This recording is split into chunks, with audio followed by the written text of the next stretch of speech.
Bonjour à tous, bonjour à toutes. Aujourd'hui, nous attaquons dans notre analyse critique, je dirais formelle, des aspects constitutionnels, la Constitution de 1958, le corps, le corps des articles en eux-mêmes, donc les différents titres qui sont dans la Constitution du 4 octobre 1958, révisée le 8 mars 2024. Beaucoup de citoyens, je pense, ignorent qu'elle a été révisée il y a encore peu de temps. À ce propos, Christian va donc nous faire une introduction de cette étude avant que nous plongions plus en détail dans les différents titres et les différents articles au gré le gré. Nous ne ferons sans doute pas une étude exhaustive de tous les articles, puisqu'il y en a qui sont purement techniques. Christian, à toi la parole. Merci. Donc, introduction à la critique de la Constitution française. Alors, le 11 novembre 2022, c'est-à-dire il y a environ 1 an et demi, naissait le CRC, le Cercle du Renouvellement Constitutionnel, avec cette interrogation, enfin cette première réunion qui avait fait l'objet d'un premier enregistrement vidéo. Pourquoi faut-il renouveler la Constitution française? Et depuis lors, nous avons déroulé 70 séances qui ont donné lieu à 70 vidéos sur des thèmes différents, mais toujours centrés sur cet objet de renouvellement de la Constitution. Nous avons fait l'analyse critique objective de la DDHC, de la Déclaration des droits de l'homme et du citoyen. Nous avons fait l'analyse critique objective du préambule de la Constitution de 1946, celui de la charte, celle de la charte de l'environnement, et puis plus récemment des fameux PFR-LRL, les principes fondamentaux reconnus par les lois de la République, et tout cela entrecoupé de respiration réflexive sur le concept même de loi. Alors, c'est la série Anthropologie de la loi, qui n'est pas terminée d'ailleurs, et sur sa sémantique afférente, les travaux du glossaire. Et bien donc, après ces préliminaires de 18 mois tout à fait nécessaires, et éclairant notre ouvrage méthodique et minutieux, nous voici donc arrivés aujourd'hui au point d'équilibre, sorte de barycentre de cet ensemble législatif qui nous gouverne, la Constitution du 4 octobre 1958, que je nommerai, pour plus de commodité, dans mes propos qui vont suivre, je la nommerai la C58. Alors pendant ces 18 mois, nous avons vu que loin d'être un exercice rébarbatif ou un exercice ennuyeux, cette étude critique objective du droit constitutionnel, de notre droit constitutionnel, eh bien, constituait au contraire une aventure passionnante, excitante même, une sorte de plongée salutaire dans un bain de jouvence juridique, et qui nous a permis de mettre les doigts ou de mettre le nez dans le cœur du réacteur du vaisseau sociétal qui nous entraîne vers on ne sait où d'ailleurs, mais qui nous entraîne, en tout cas, quelque part. Et cela, non pas qui nous entraîne, mais mettre le nez, afin de mieux comprendre la nature des soumissions qui nous façonnent et des chaînes qui nous entravent. Pour débuter cette analyse critique de la Constitution française, la première question que nous avons à nous poser, c'est naturellement la suivante. Qu'est-ce qu'une Constitution? Alors, cette question peut paraître saugrenue, tant ce terme de Constitution semble relever du domaine commun.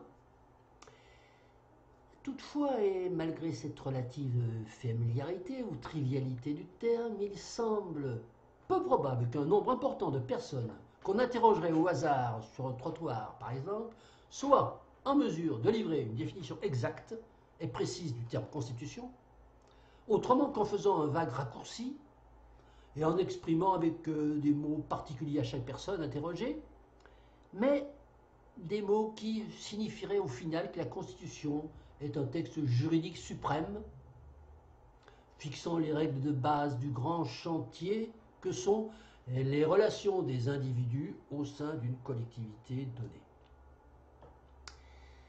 Eh bien, cette méconnaissance populaire de ce qu'est réellement une constitution et de son rôle exact dans l'organisation de la collectivité, à mon avis, cette méconnaissance tient à deux raisons principales. La première raison, c'est que le concept de constitution existe depuis très peu de temps. 230 ans très exactement pour ce qui concerne la France, puisque notre première constitution date du 3 septembre 1791.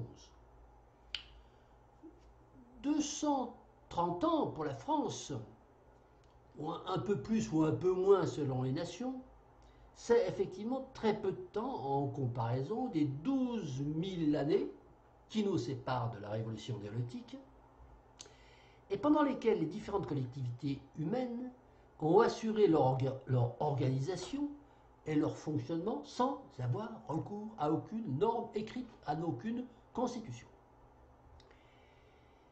230 ans donc pour la première constitution française, qui n'est d'ailleurs pas la plus ancienne du monde, contrairement à ce que beaucoup de gens croient, beaucoup de Français croient, puisque cette palme revient plutôt aux États-Unis, dont la Constitution date de 1787 et reste toujours en vigueur aujourd'hui, alors qu'en France, la Constitution a connu depuis 1791 pas moins de 15 versions successives, entrecoupées d'épisodes de restauration monarchique et d'intermèdes impériaux. Parallèlement à ce caractère de nouveauté historique, qui ne lui a pas encore permis, c'est mon analyse, de s'être profondément inscrit dans la mémoire collective des peuples, et qui explique en partie le fait que peu de gens savent donner une définition du terme de constitution, il faut remarquer que le fait constitutionnel souffre également d'un deuxième handicap, expliquant encore plus clairement cette ignorance populaire. Ce deuxième handicap, c'est que tout simplement la véritable définition du terme constitution n'existe nulle part. Nulle part, la preuve. Si nous cherchons dans le dictionnaire Larousse la définition du mot constitution, qu'est-ce que nous trouvons? Nous trouvons, comme souvent fait le Larousse lorsqu'il est embêté pour donner une définition ou qu'il ne sait pas quoi mettre, il va mettre une énumération d'une dizaine de définitions possibles. Alors, première définition du Larousse, action de constituer quelque chose. Exemple, la constitution d'un dossier. Deuxième définition, manière dont quelque chose est constitué, composé, établi. Ensemble des éléments qui le composent. Troisième définition, action faite d'établir, faite de créer, d'organiser, de former quelque chose. Exemple, la constitution d'une société. Une SARL, une société anonyme par exemple, ou d'une association. Quatrième définition, ensemble des caractéristiques morphologiques, physiologiques et psychologiques d'un individu. Exemple, une bonne constitution, être en forme. Cinquième définition, acte de procédure dans un procès. Exemple, se constituer en partie civile. Sixième définition, affectation d'une somme à un usage déterminé. Exemple, rente, pension. Bon, alors là, on ne va pas trop. Enfin, si le Larousse le dit, ça doit être vrai. Septième définition, composante statique et invariable retenue par la typologie homéopathique. Oui. Et puis, neuvième, dixième, je ne sais plus, opération qui consiste à donner une définition d'un concept à partir d'un ou de plusieurs autres concepts. Voilà. Rien qui ressemble vraiment de près, ou alors d'un petit peu loin, à notre constitution, à notre C58. Alors, bien malin qui pourrait retrouver dans ce florilège de chantre lexical de langue française, Larousse, une proposition qui puisse s'adapter à notre recherche, sauf peut-être, en fait, la première suggestion, action de constituer quelque chose. D'après le dictionnaire, la Constitution française serait guère plus que la constitution de quelque chose. Mais finalement, on n'est peut-être pas si loin de la vraie définition. Alors, une deuxième certitude qui vient nous frapper au début de notre entreprise d'analyse critique de la Constitution française,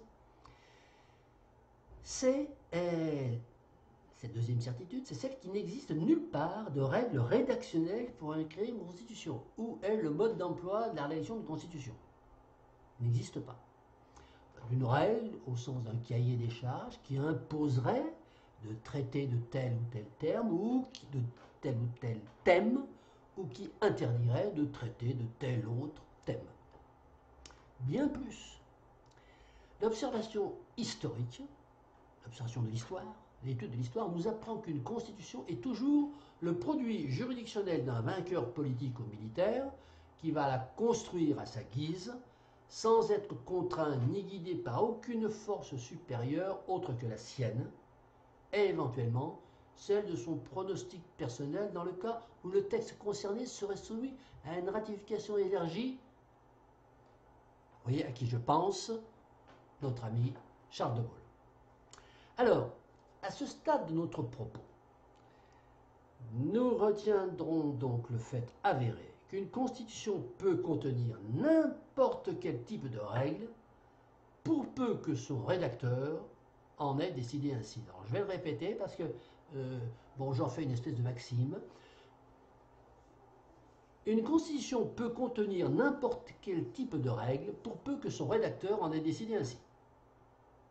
Alors, de même, pour ce qui concerne mon analyse critique, lorsque ce sera moi qui la ferai, qui la fera, qui étudierai tel ou tel titre, je retiendrai pour seule vérité la stricte observation clinique de ce qui existe, à l'exclusion de toute autre idée particulière de ce qui pourrait être juste, plus vertueux, plus équitable, plus honnête, plus moral, ou même tout simplement logique.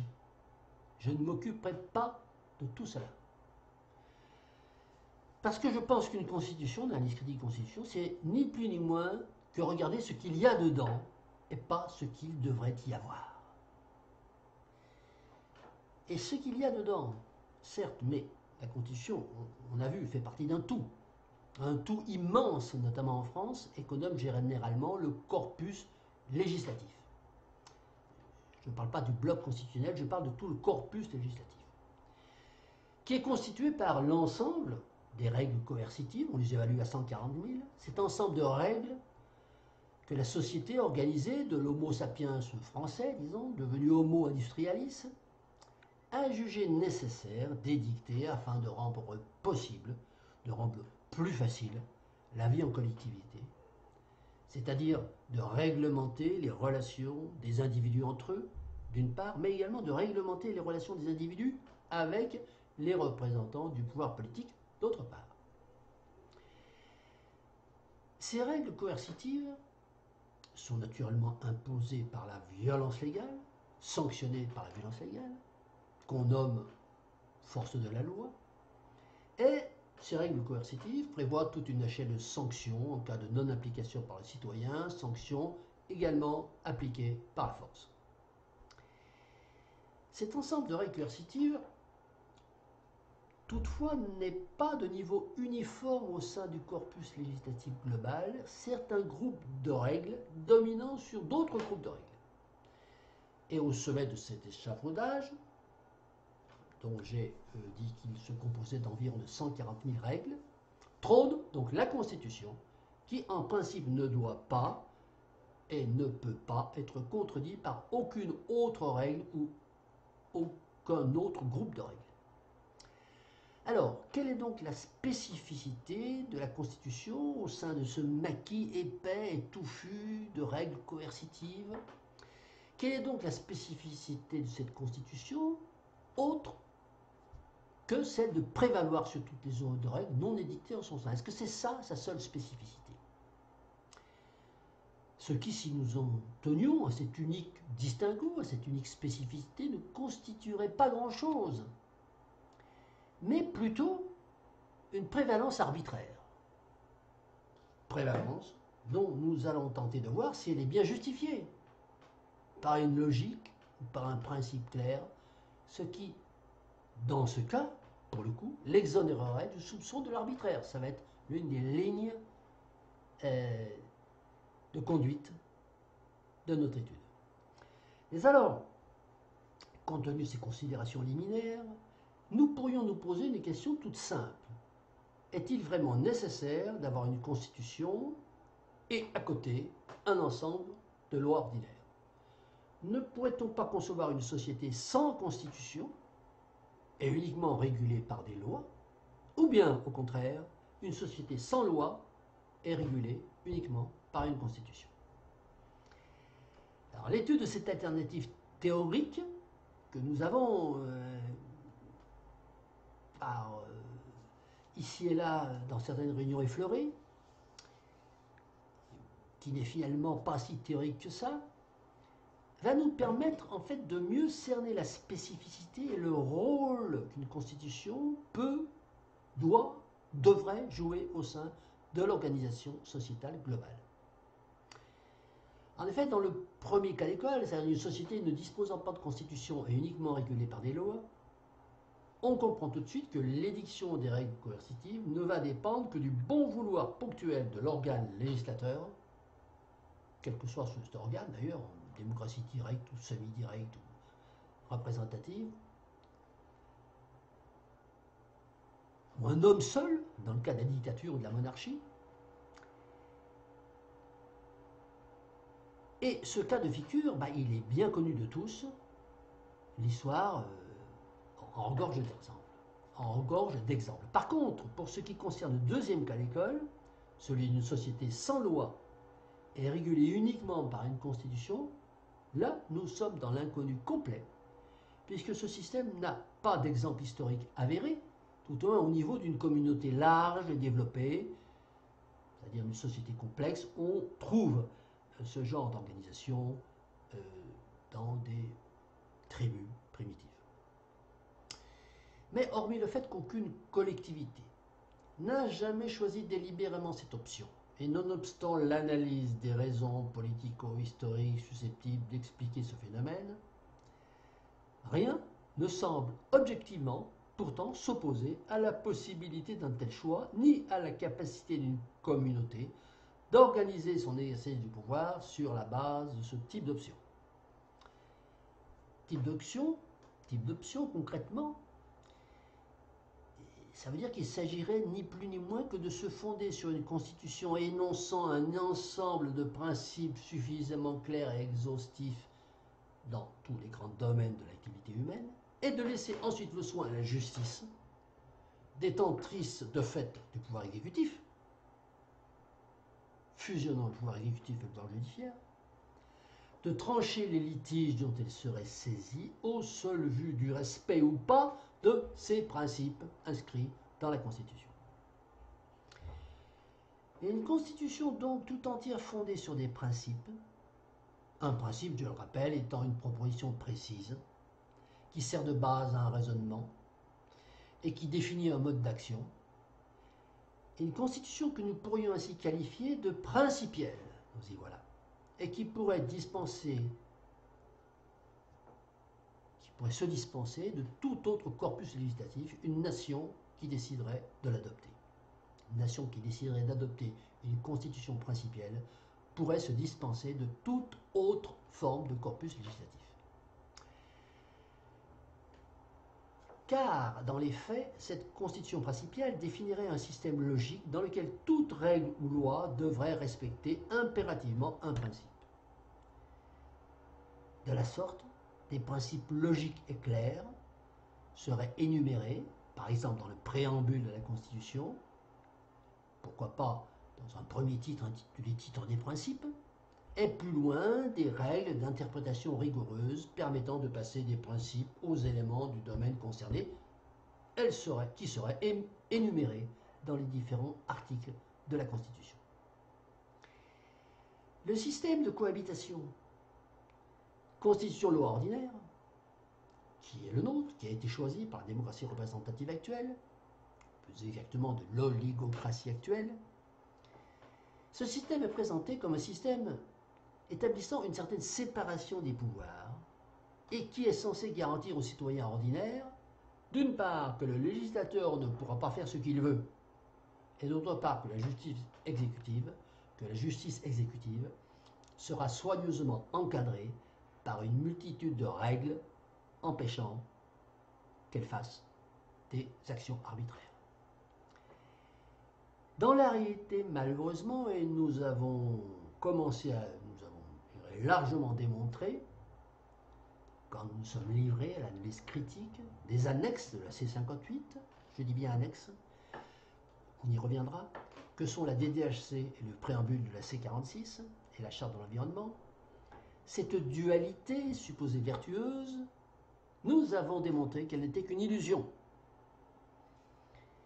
Et la raison principale de ce que nous pouvons dénommer l'illusion constitutionnelle, eh bien, la raison principale, elle est à rechercher dans le contenu même, non pas dans l'intentionnalité, mais elle est à rechercher dans le contenu même et le rédactionnel de tous ces textes constitutifs du fameux bloc constitutionnel et au premier chef, et nous allons le voir, la Constitution elle-même, c'est-à-dire ici, pour nous, à partir de demain, la C58. Alors avant de débuter l'analyse critique du texte de la C58, il convient de rappeler que les règles énoncées dans une constitution peuvent se classer en deux catégories, peuvent se ranger dans deux catégories différentes. Première catégorie, ce que j'appelais les règles de procédure, comme par exemple les modalités détaillées à l'extrême de dispositifs électoraux, ce que j'appelle la cuisine électorale, ou de l'ébénisterie législative. Et puis la deuxième catégorie, l'ébénisterie législative, c'est-à-dire comment doit-on faire les lois, de quelle façon est-ce qu'on construit une loi. Quelles règles on suit au niveau de la forme et non pas du fond, bien entendu. Deuxième catégorie, des règles de principe, par exemple, la garantie de la liberté d'expression. Voilà un principe. Par convention, une constitution dans laquelle les règles de procédure dominent par rapport aux règles de principe sera dénommée constitution procédurielle. Une constitution dans laquelle les règles de principe dominent par rapport aux règles des procédures sera dénommée une constitution principielle. Alors, tout en sachant que la prédominance d'un type de règle par rapport à l'autre peut être plus ou moins importante, ça nous amènera à déterminer si la C58 peut être jugée à dominante procédurielle ou bien à dominante principielle. Voilà que nous avançons de façon un peu plus précise dans un axe de force de notre analyse de la C58. Est-ce que nous sommes aujourd'hui soumis à une constitution à dominante procédurielle ou une constitution à dominante principielle? Ceci étant posé, il paraît évident que le bon équilibre entre ces deux dominantes, les procédures et les principes, au sein d'une même constitution, est un élément de bonne démocratie pour un système politique.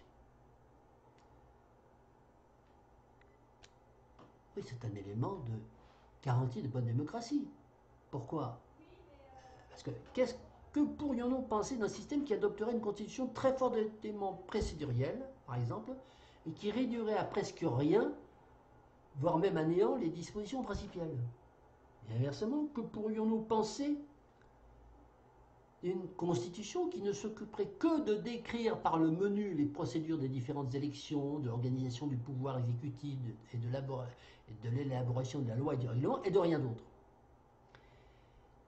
Eh bien, une telle constitution autoriserait de fait les maîtres du pouvoir du moment, les détenteurs d'une majorité temporaire, à imposer n'importe quel type de coercition aux citoyens ordinaires, n'importe quelle atteinte à la liberté fondamentale, sans être limité par aucun principe supérieur à ne pas franchir.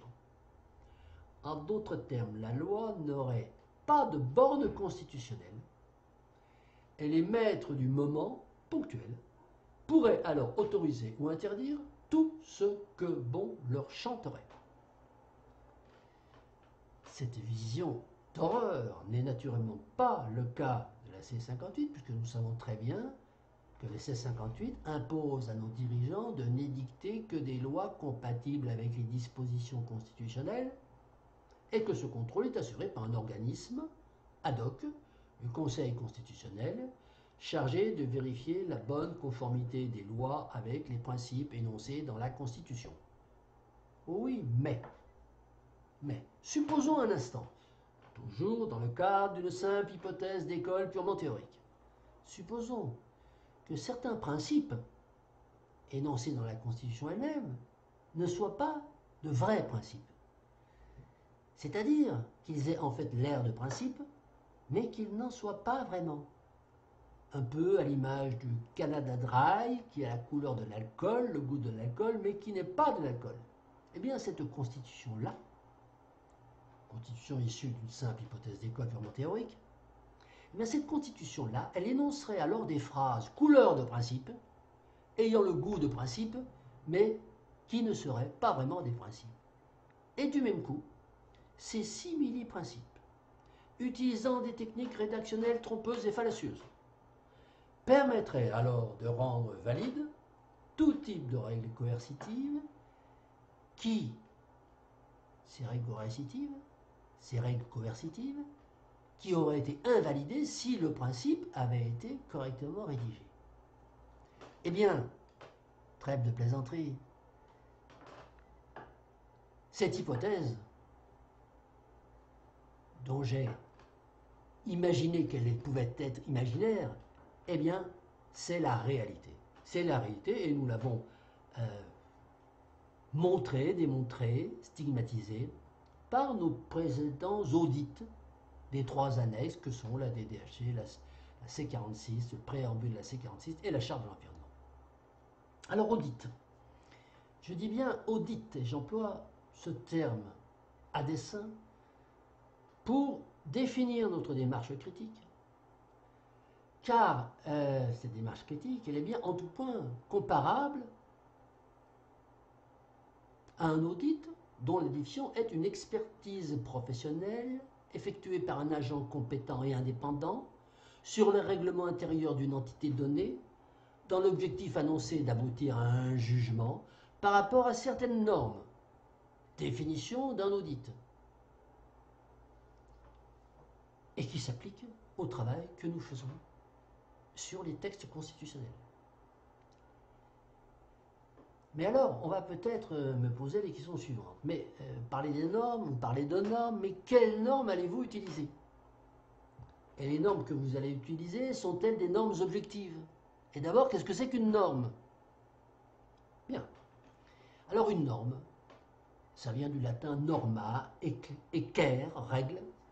Une norme, ça désigne un ensemble de caractéristiques décrivant un objet, un être. Ça peut être un être qui peut être virtuel ou non. Tout ce qui rentre dans le cadre d'une norme est considéré comme normal, et tout ce qui s'en échappe est considéré comme anormal. Les normes présentent toutes le même objectif élémentaire qui consiste à fixer des principes ou des critères acceptés et à fournir une base fiable permettant aux gens de partager les mêmes attentes autour d'un produit ou d'un service. Bon, une fois qu'on a défini ce que c'est qu'une norme, peut-on dire si une norme va être objective? Est-il possible une norme peut-elle être objective? Alors, en réalité, la raison d'être d'une norme, ça n'est pas l'objectivité. Parce que la norme, ça n'est qu'un outil clair d'utilisation au service d'une valeur qui, elle, est forcément par définition subjective. C'est donc la valeur qui crée la norme et pas l'inverse. Alors, ça c'est très important parce que cette inversion de sens est précisément l'une des caractéristiques les plus remarquables de la tyrannie qui précisément a pour habitude d'ériger la norme en termes de valeur. Donc, reprenons. La valeur est subjective. Ce n'est pas contestable. En ce sens qu'elle est une conception implicite ou explicite de l'estimable, du désirable, propre à un individu ou à un groupe d'individus, à une nation, par exemple. Le problème qui nous occupe, qui doit nous occuper, le problème qui occupe l'énoncé, sera donc de déterminer une valeur fondamentale attachée à la Constitution, valeur de laquelle découleront une ou plusieurs normes permettant d'évaluer si la Constitution étudiée respecte bien cette valeur fondamentale. Or, nous venons de dire qu'une valeur était une conception implicite ou explicite, une conception de l'estimable, du désirable, une conception propre à un individu ou à un groupe. Alors, quelle est donc, qui pourrait donc être la valeur fondamentale, ainsi définie, que nous pourrions attacher à la Constitution? Quelle pourrait donc être cette valeur propre à un groupe, c'est-à-dire à l'ensemble des citoyens d'une nation, qui serait de nature à rendre estimable au plus haut point la Constitution aux yeux du peuple? Quelle serait cette valeur? Alors, rappelons que j'ai bien précisé que mon étude ne porterait pas sur le fond, mais sur la forme. Ce qui m'amène à reformuler la question d'une façon encore un peu plus précise. Quelle pourrait être la valeur formelle ou la qualité principale qu'un peuple est en droit d'attendre d'un texte qui pose le fondement des règles coercitives auxquelles lui va être soumis?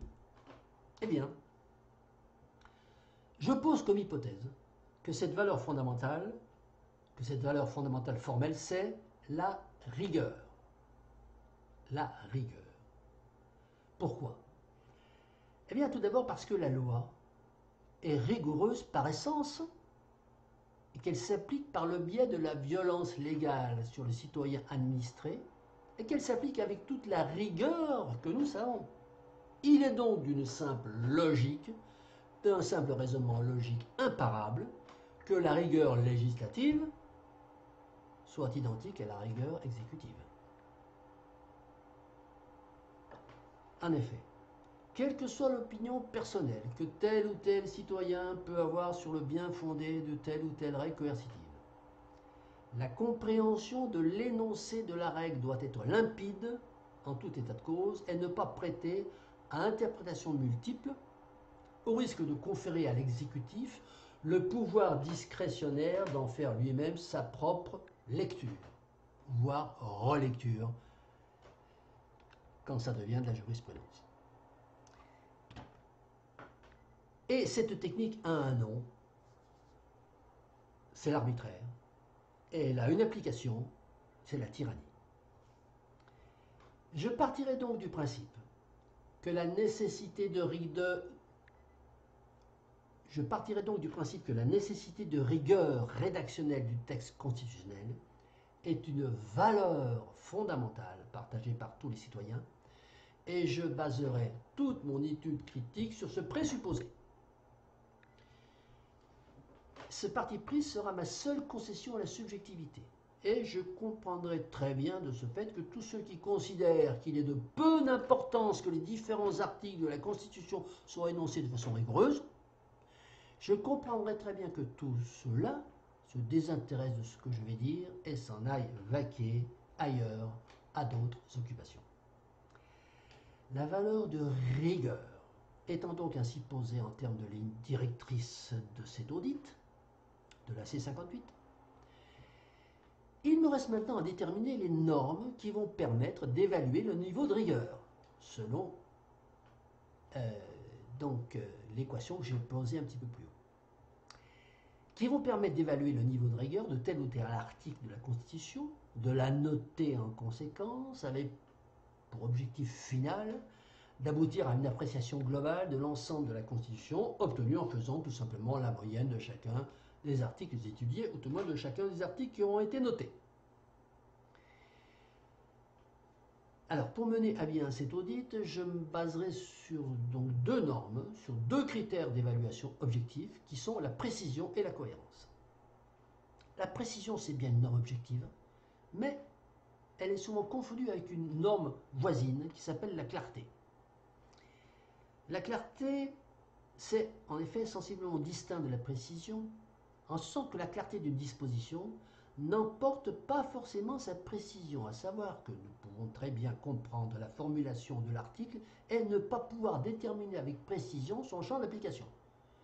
Dans ce cas-là, nous dirons que l'article est clair, mais pas précis.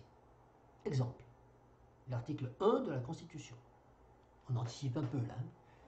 La France, qui dit « La France est une république indivisible, laïque ». Alors, j'allais faire un lapsus, j'allais dire « La France est une république invisible ». Non, c'est écrit « La France est une république indivisible, laïque, démocratique et sociale ». Alors, cet article est clair, parce que sa formulation et sa syntaxe nous permet de comprendre parfaitement la phrase. Par contre, il n'est pas précis. Parce que nous ne connaissons pas la signification exacte de l'adjectif démocratique, ni celle de l'adjectif social, et qui n'est nulle part défini d'ailleurs dans les 89 articles qui suivent. Inversement, la précision d'une disposition ne s'accompagne pas toujours de sa clarté. En effet, il existe un certain nombre d'articles qui emploient des mots très précis, c'est-à-dire des mots dont la signification est bien connue de tous et ne comportent aucune ambiguïté, mais qui agencent ces mots les uns à côté des autres dans le cadre d'une syntaxe spécieuse ou qui se révèle spécieuse, rendant ainsi incompréhensible le sens global de la phrase. Exemple, l'article 4 de la DDHC.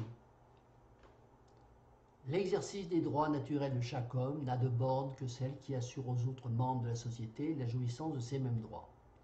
Cet article est naturellement archi connu et il emploie des termes précis et connus, mais le sens global de la phrase est abscon.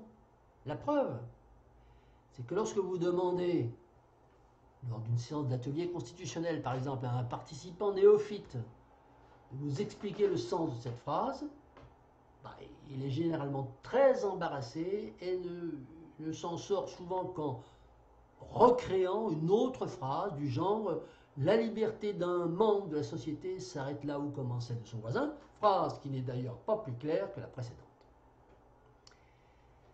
Il n'en reste pas moins que la clarté et la précision, c'est vrai, sont des normes très approchantes et c'est pourquoi il convient de les regrouper ensemble.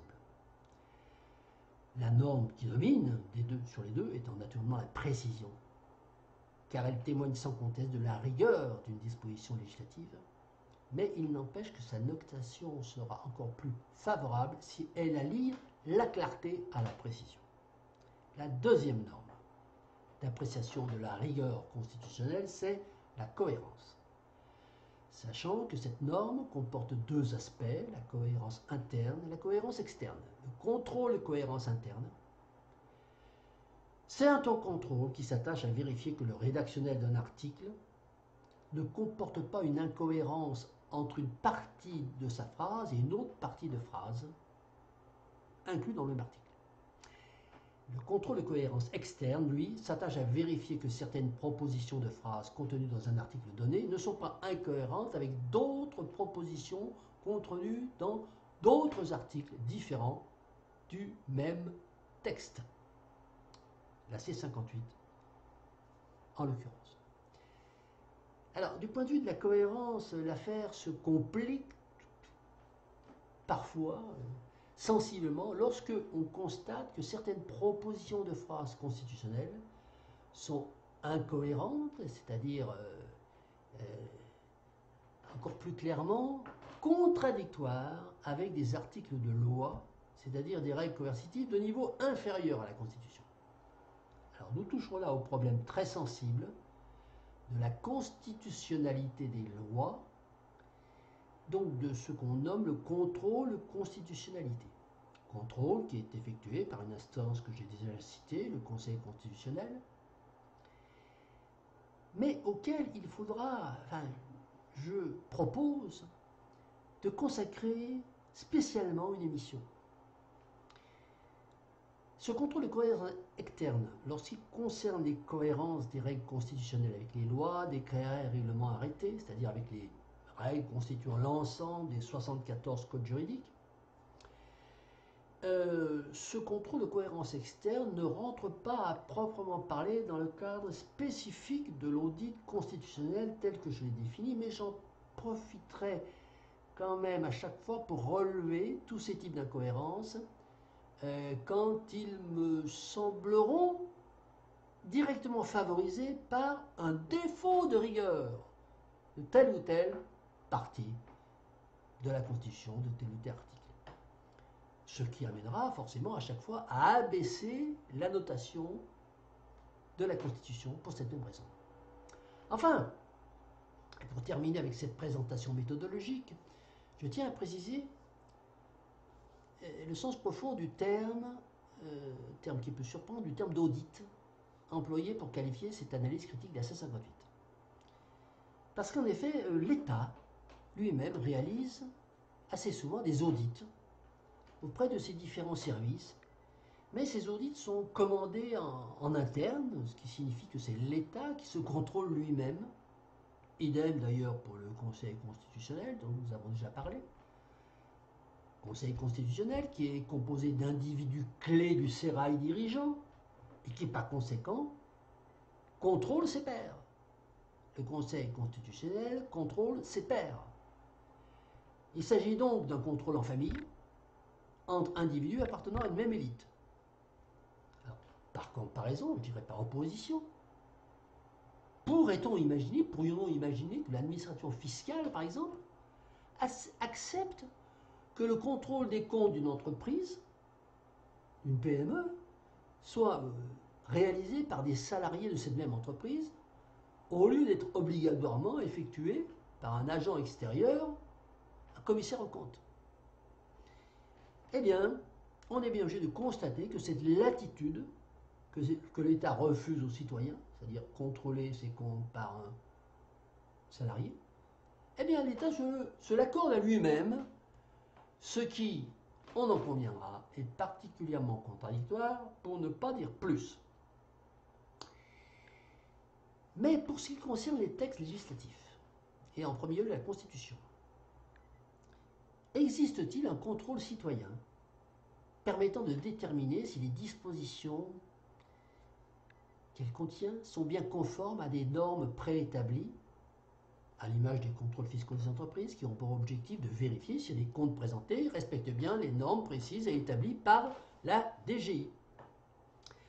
En allant encore un peu plus loin, nous pourrions même nous demander si un citoyen ordinaire possède le droit en termes juridiques et pourquoi pas même en termes pénals, pourrait posséder le droit de porter un regard critique sur la Constitution.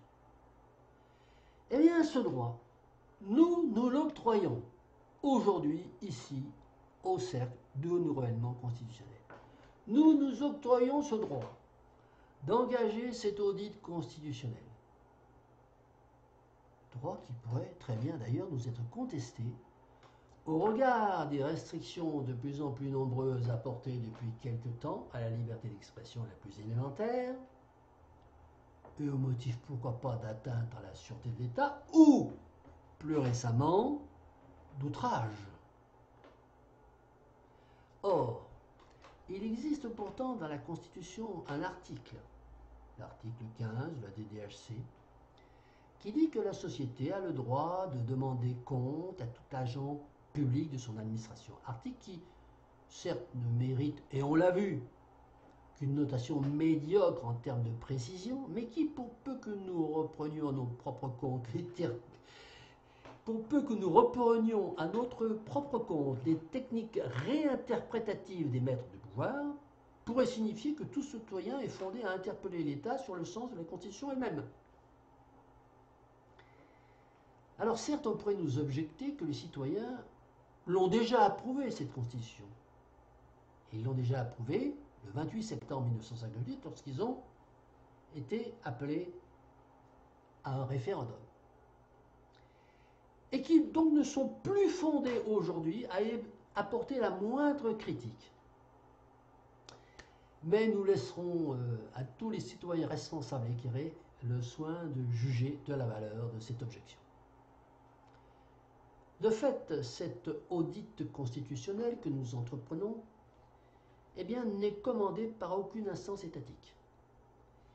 Cet audit est issu de la seule initiative citoyenne et il vient combler un véritable vide juridique démocratique. Ce vide s'appelle celui du contrôle citoyen sur les agissements de la représentation.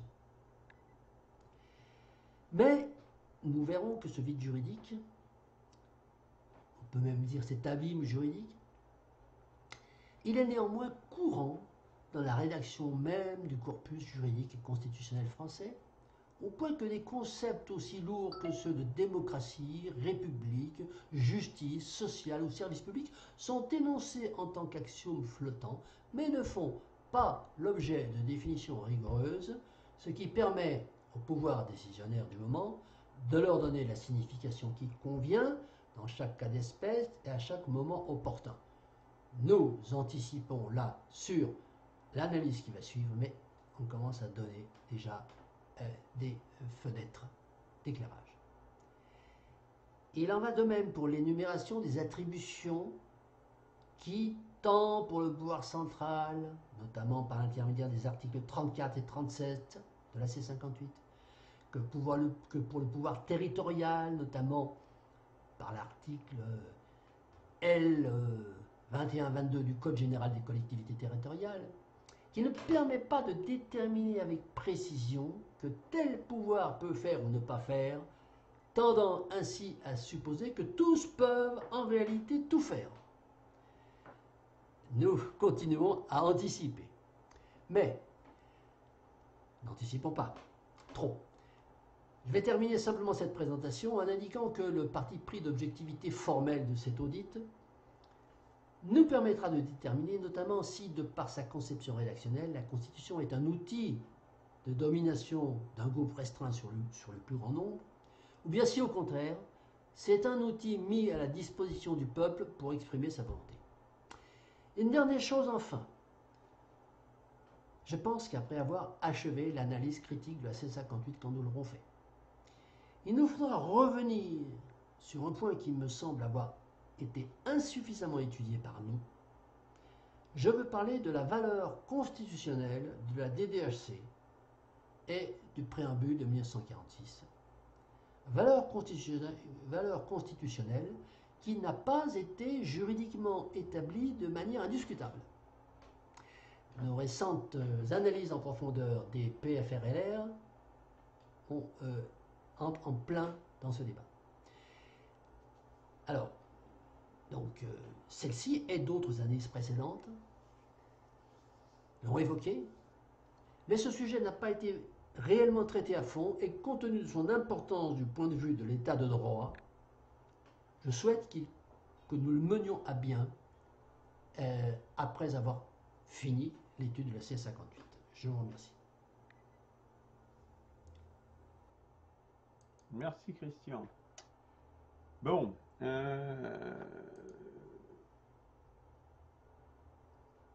Chez préambule, j'ajouterai ça dans les... Alors, la présentation que tu nous as faite me surprend un peu, Christian, hein, pour dire, je vais réagir en premier, puisqu'en fait, elle anticipe, mais du coup, on va peut-être changer notre planning en conséquence, sur tout un tas de questions qu'on avait prévues, qui sont inscrites au programme. Qu'est-ce qu'une constitution? De la possibilité de rédiger un texte légal de manière non ambiguë. Contenu d'une constitution. Que doit et ne doit pas contenir une constitution? Fond, niveau de détail, etc. Service public, quelle forme de rédaction pour une constitution, etc. Hein, quelle méthode bon, ça, mais donc ça, ce sont des éléments qui sont inscrits dans notre programme.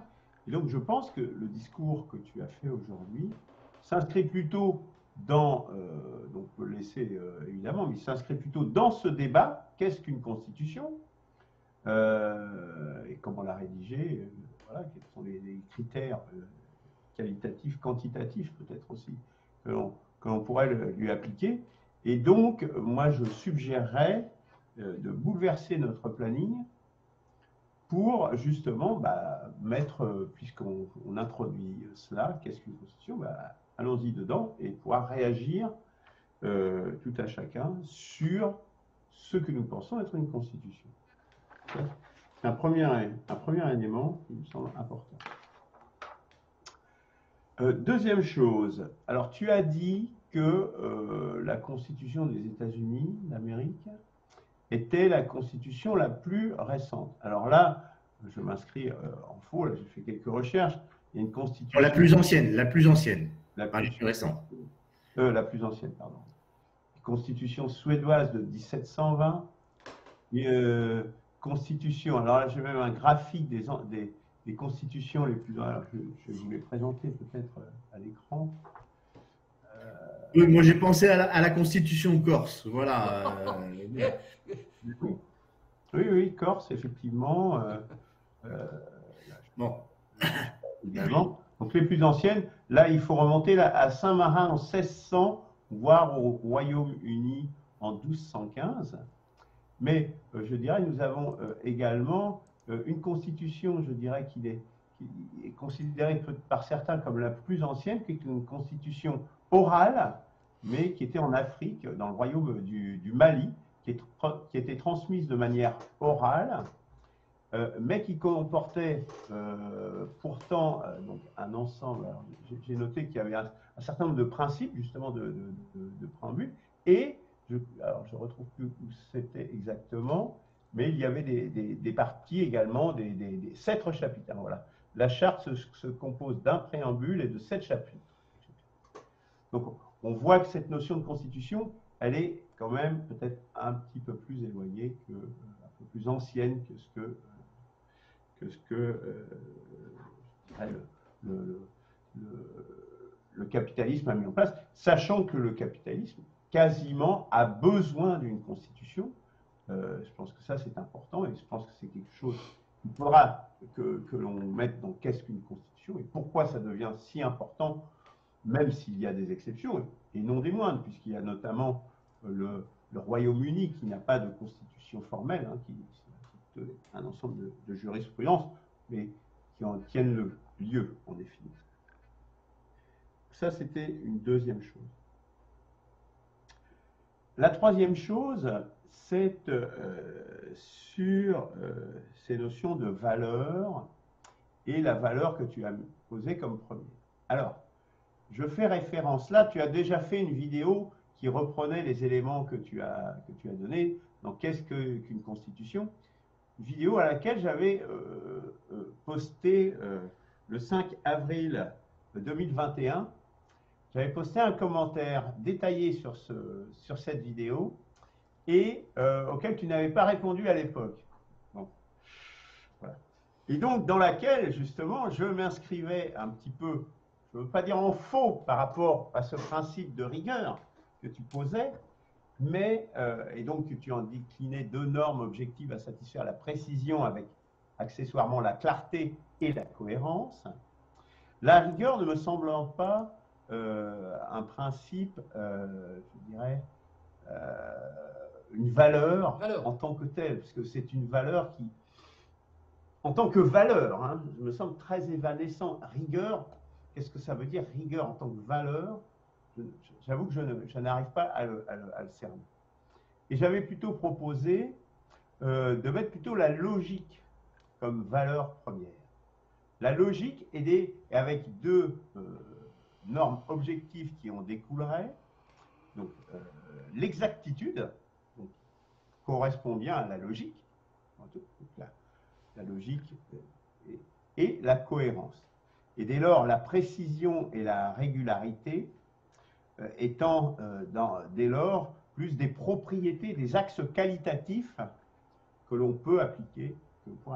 Mais je dirais que je ne vais pas aller plus loin aujourd'hui sur ce sujet, puisque voilà, je pense qu'on va changer le planning pour justement introduire ce débat et je répondrai de façon plus détaillée sur ces éléments. Voilà. Donc on change le programme.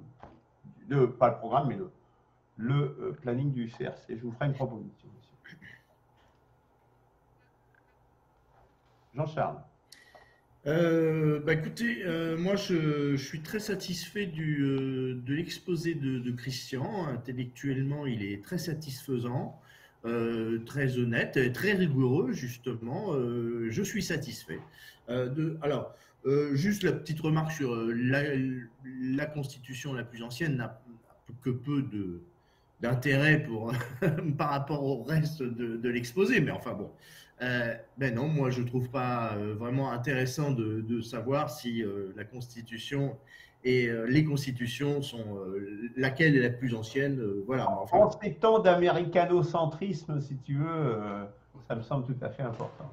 C'est oui, pas... oui, d'accord, non, mais en soi, mais par rapport à l'exposé lui-même, ce n'est pas vraiment un point vraiment important. Mais bon, c'est vrai que pour la connaissance générale, c'est toujours bien d'explorer ce point qui est malgré tout mineur par rapport à l'exposé, de savoir ce qu'est une constitution, comment elle doit être techniquement exposée, déroulée, etc. Donc moi, j'étais satisfait de plein de choses. Évidemment, on a des points d'achoppement. Tu viens d'en parler, Luc, sur la valeur fondamentale qui serait la rigueur. Mais enfin, pourquoi n'y en aurait-il qu'une seule?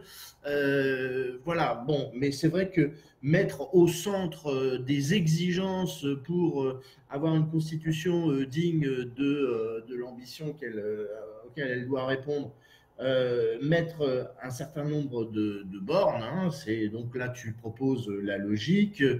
Christian privilégie la rigueur, mais pourquoi faire une hiérarchie parmi les quelques valeurs et encore, est-ce que ce sont des valeurs? Voilà, il y a tout un déroulé où on chicane entre, on passe d'un audit à des normes, ensuite à des valeurs, etc. C'est au niveau des termes eux-mêmes sont difficilement on ne sait pas dans quel sens ils doivent s'emboîter pour être sûr qu'on est en train de parler d'une valeur, pour être sûr qu'on est en train de parler d'une norme. Et chaque cerveau trie les terminologies et le sens de chacun des mots dans des ordres à ce niveau-là de précision. C'est toujours un peu difficile. On voit même que même une norme, là j'ai noté, est aussi un outil d'utilisation. Enfin, il y a vraiment beaucoup de terminologie, de mots qui s'emboîtent et on s'y perd parfois, ou en tout cas il faut faire œuvre d'une grande clarté d'esprit pour savoir où on en est dans l'argumentaire et le déroulé de ces choses-là. Mais enfin, on comprend bien qu'au bout du compte, on doit s'astreindre à de la rigueur, effectivement de la logique, etc. Moi, j'invite effectivement à ce qu'on explore les uns les autres en toute sincérité, en toute honnêteté, les valeurs, enfin les pierres d'achoppement qui doivent participer, ces briques fondamentales qui doivent participer du montage et de l'édification d'une constitution. Donc, le fait je reconnais bien Christian dans son appétence à tirer le propos sur le formel et j'apprécie cette posture parce qu'il l'a fait de façon claire, il a bien séparé le fond de la forme et effectivement le sujet le sujet essentiel quand on doit commenter une constitution doit d'abord s'attacher effectivement à la forme. Là, je rejoins tout à fait Christian de cet effort qu'on doit faire intellectuellement pour ne voir que la forme et rien que la forme et éloigner le jugement, le fond, la morale et toutes ces choses-là qui sont évidemment contenues sous-jacentes dans ce qu'exprime une constitution. Par contre, il y a un endroit charnière où, par rapport à cet argumentaire donnant la priorité à l'exigence formelle, c'est lorsque Christian dit qu'une valeur est subjective par définition. Et là, c'est un endroit charnière, à mon avis, de la démonstration, encore une fois très satisfaisante de Christian. Et cet endroit charnière mérite peut-être quelques précisions, mais moi personnellement, j'en suis d'accord. Voilà. Euh, voilà, sauf à réviser mon avis sur toutes ces choses-là c'est quand même un exposé massif, encore une fois. Voilà. Je vais m'arrêter là sur le commentaire et laisser la parole à Christian. Un exposé massif, effectivement, Oui. surtout par rapport à la Constitution de 1958, donc il est quand même assez peu question. Voilà, c'est une petite pique gratuite. Gentil. Ton micro, Christian. Allez, Christian, conclue. Alors, cet exposé n'avait pas l'ambition, j'entends tout parler de modification de quoi, modification du programme, cet exposé n'avait pas l'ambition, ambition, son objectif, c'était pas de déclencher une envie de modification du programme, bien au contraire. Je pense qu'il faut suivre le programme parce que, d'une part, notre cœur de métier, c'est l'analyse constitutionnelle et qu'on n'a pas encore attaqué au bout de 18 mois le vrai centre, hein, qui est la Constitution de 58. Et d'autre part, il a été construit parce qu'il y avait un certain nombre de choses que j'avais envie de dire, pas pour le plaisir de les dire, mais qui me sont venues, et je pense que vous êtes tous les deux dans ce cas-là, au fur et à mesure de nos réunions hebdomadaires, des choses viennent à l'esprit qui commencent à s'empiler de façon anarchique comme une énumération, et puis ensuite qu'on arrive à restructurer à l'intérieur de quelque chose de plus organisé et qui entoure en fait les différentes facettes de notre travail. Voilà, ça n'avait pas d'autre objectif d'ambition que cela. Également, je l'ai dit aussi au début, des choses qui me paraissaient importantes à répéter, voilà, et qui avaient été dites, bien sûr, beaucoup de choses que j'ai ramassées ici dans un seul exposé avaient été dites de façon éparpillée dans d'autres, et je pensais qu'il était peut-être intéressant de les réunir à ce propos.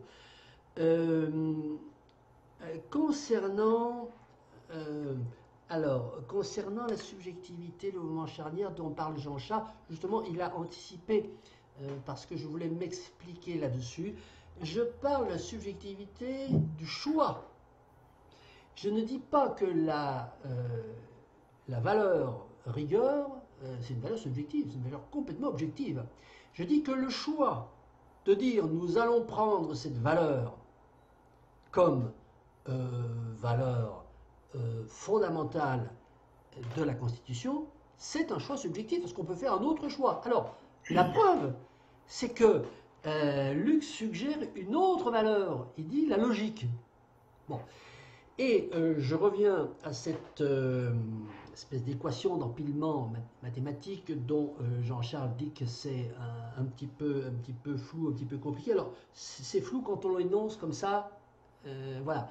Mais peut-être qu'en y revenant dessus très rapidement, ça va se préciser. J'ai dit, c'est la valeur qui crée la norme, c'est pas la norme qui crée la valeur. Bon, alors on a l'impression que c'est Hegel qui dit ça, ou Guy Debord, je ne sais pas, voilà, avec des phrases qu'on peut retourner. Mais en fait, c'est toute la problématique du droit constitutionnel. Et lorsque je dis que justement, les maîtres du pouvoir actuellement font l'inverse, enfin sont spécialistes de l'inverse, c'est-à-dire que eux, c'est la norme qui crée la valeur. Bon, on ne va pas aller plus loin, mais ça pourrait faire l'objet d'une émission. La norme crée la valeur au lieu de la valeur crée la norme. Bon. Mais mon raisonnement à moi, c'est de dire c'est la valeur qui crée la norme. La valeur, on l'a choisie de façon subjective. C'est-à-dire, je prends cette valeur-là. Alors, Luc dit, moi je prends la logique. Très bien, moi je prends la rigueur. Alors là, il y a un débat assez intéressant. Il y a un autre paradoxe, c'est-à-dire, enfin, une autre polémique, pardon. si la Constitution, si le rédactionnel de la Constitution doit être jugé en fonction d'une valeur, quelle doit être cette valeur? Est-ce que la valeur logique, c'est quelque chose qui va être signifiant, être parlant lorsqu'on étudie la Constitution, ou est-ce que la valeur rigueur est plus parlante? Alors là, je pense qu'il faut arrêter le débat théorique à ce niveau-là. Ce qui serait intéressant, c'est de faire des exercices pratiques. C'est-à-dire de regarder chaque article de la Constitution en l'analysant à l'aune de la logique et en l'analysant à l'aune de la rigueur et voir un peu ce que ça donne. Voilà. Alors, bon, c'est ce travail que j'ai fait, hein, et je pense que la rigueur est plus intéressante. Mais voilà. Voilà le son. Alors, ensuite, cette déclinaison valeur-norme. La valeur, c'est toujours le référentiel. Est-ce que cet article est rigoureux? C'est un prérequis qui est subjectif. On dit, voilà, j'ai décidé que c'était comme ça. Et j'ai décidé parce que je pense que... décidé. Voilà. Là aussi, je justifie ma décision. Je pense que le peuple français... Hein, il attend d'une constitution qu'elle soit rigoureuse. Bon, là, c'est un débat. Voilà. Et puis, pour juger de cette rigueur, je ne vais pas simplement dire, je lis une phrase et puis je dis, ah oui, c'est rigoureux, c'est pas rigoureux. Non, je crée des normes. Et les normes, elles sont au nombre de 3, la clarté, la précision, la cohérence. Donc, c'est pas si compliqué que ça, c'est pas si obscur que ça. La clarté, la précision, la cohérence sont des outils qui permettent d'évaluer à quel niveau de rigueur on est, soit au niveau 0, soit au niveau 20 sur 20. Oui, là, et le commentaire que je faisais, pourquoi ne choisir qu'une seule valeur, telle qu'on en discute, et se focaliser sur la rigueur, et ne pas intégrer ou juxtaposer ou mettre à côté la logique au même niveau, ou bien même peut-être incrémenter la logique dans l'outil, aux côtés de précision, clarté, cohérence, et dire bah, aussi si la logique, enfin l'élément logique de quelque chose, d'un élément, d'un critère exposé, d'une norme, répond aussi à la valeur, à la rigueur, pardon. C'est-à-dire intégrer et faire un combo en y accueillant la logique. Voilà. C'est un débat. Je pense qu'on ne va pas évacuer le débat. Non, non. On est rentré dans le débat en plein dedans. Qu'est-ce qu'une constitution? On va l'avoir, ce débat. Et moi, je vais changer le planning. Moi, j'ai envie d'avoir ce débat-là, puisqu'il est introduit. Hein, il est introduit. J'ai déjà produit un texte en 2021 à ce sujet-là, et où j'ai mis, moi, plutôt la logique. Oui. Et la logique, ça veut dire le logos. Ça veut dire la raison comme principe premier. C'est ça que ça veut dire. Ça veut dire qu'à la place de... donc je pense que là, on a un principe fort, opposé, je dirais, au divin, par exemple, hein, pour être un autre principe. On est d'accord, on est vraiment à ce niveau-là. Et moi, je pense que c'est un débat j'ai rien contre la rigueur en tant que telle. Je ne pense pas que c'est une valeur en tant que telle. Je pense que c'est quelque chose d'un peu flou, comme principe, un peu à géométrie variable. C'est pour ça que je souhaite qu'on débatte réellement de cette question-là, mais pas aujourd'hui, évidemment, puisque nous sommes déjà à plus d'une heure, près d'une heure et quart d'émission. Ah oui, complètement. Alors, moi, je pense que... Bon, on ne va pas entrer dans le débat. Je pense que... Non, n'entamons pas le débat. Non, mais le débat sur la logique et la rigueur, déjà, on peut placer ce débat au niveau, je dirais, méta, parce que tu me dis ça. Ah oui, mais on est carrément dans les débats ouverts. Ces deux termes, indépendamment de leur affectation en tant que valeur à l'étude critique, l'analyse critique de la Constitution, est-ce que ces deux notions sont voisines, cousines? Est-ce qu'elles sont opposées? Est-ce qu'elles ont des porosités? Voilà. Bon, déjà, à ce niveau méta, on peut déjà en parler, hein, sans savoir qu'il y a des applications. Et ensuite, une fois qu'on a... Alors, cette première étape va nous permettre de faire un portrait robot, enfin, avec toutes les caractéristiques de la valeur ou de la notion de logique et de la notion de rigueur, et de voir laquelle s'adapte mieux à... Voilà. Donc sont oui, pas oui, oui, forcément oui, tout à fait, contradictoires. tout à Je fait pense que d'accord. moi, qu'elles s'organisent différemment. Moi, je pense que c'est plutôt ça. Oui, non, mais là, on est déjà dans le débat. Non, ce que je veux dire, c'est que, Voilà. OK pour le débat, On en OK pour reste le là.